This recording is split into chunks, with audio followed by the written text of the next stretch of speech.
Hi there, I'm Denise Richardson, and this is Howdini.com. If you want to learn how to ace a job interview, stay tuned. We're about to talk about it with Maggie Mistel, who's a life purpose and career coach who can be heard regularly on Martha Stewart Living Radio on Sirius. Thank you so much for being with us. Thanks, Denise.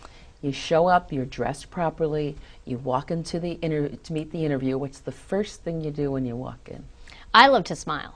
And obviously, I think you can tell by that, but I like to make the interviewer just as at ease as I'm trying to be, because really, this interview is a conversation that you're going to have with this other person who's a human being, and it can be a real icebreaker if you can just be relaxed and at least give yourself a break. Say, hi, how are you? And even try to talk about the weather or some type of other icebreaker that kind of gives everybody a chance to take a deep breath, because this is an evaluative conversation. And it can be nerve-wracking for both parties. So the interviewer says to that prospective employee, why do you want to leave your job? Yes, that's always a great question, isn't it? And you have to be prepared for those key questions, especially why are you moving on? Now, if you're moving on because you can't stand your boss, right, which happens a lot, and we've all been there, you don't want to say that. What you do want to say is that I really need to be in a place where I can be managed and developed and where I can get guidance or mentoring. You really focus on the things that you're looking to get as opposed to all the reasons why you don't have it now.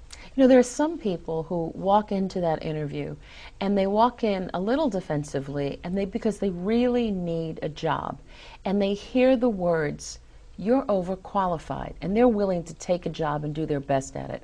How do you handle you're overqualified? You can say things like, well, I've really thought about that, and if I were in your shoes, I'd be asking the same question. And when I think about it, I can tell you for a fact, I'm looking to downshift.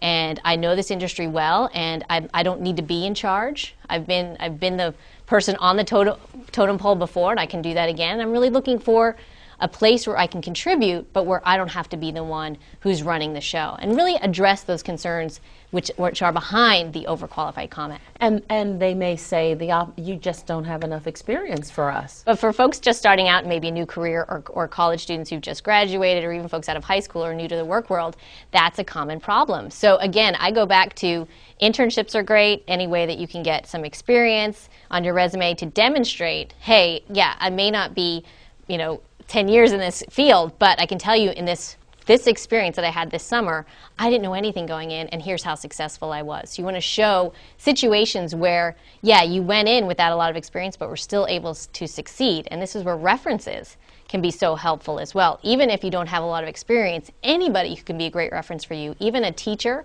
or a professor, or even someone that you volunteered for who can attest to your ability to learn quickly and perform well, can be a great asset. We really like you. How much money are you looking for? It's such a trick question. It is. And for that question, you definitely want to do your homework. This is one of the best uses for the internet.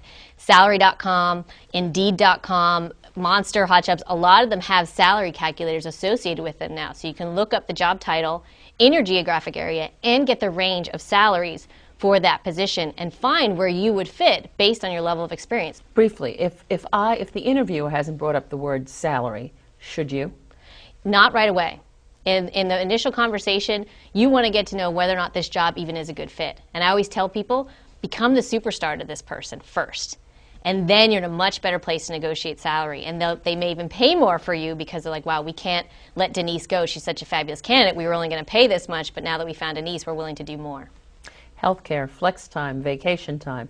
These are issues you should bring up during a first interview, or do you wait for, come back and meet Mr. Smith? Right. Wait for the comeback, because, again, first interview should be about, is this a company I can picture myself in, and vice versa for the interviewer. And if it is a place you can see yourself in, really be your best self and really let them know why you'd be a fantastic fit. Well, we're certainly happy to have you with us. Thank you so much, Maggie Mistel. You're welcome.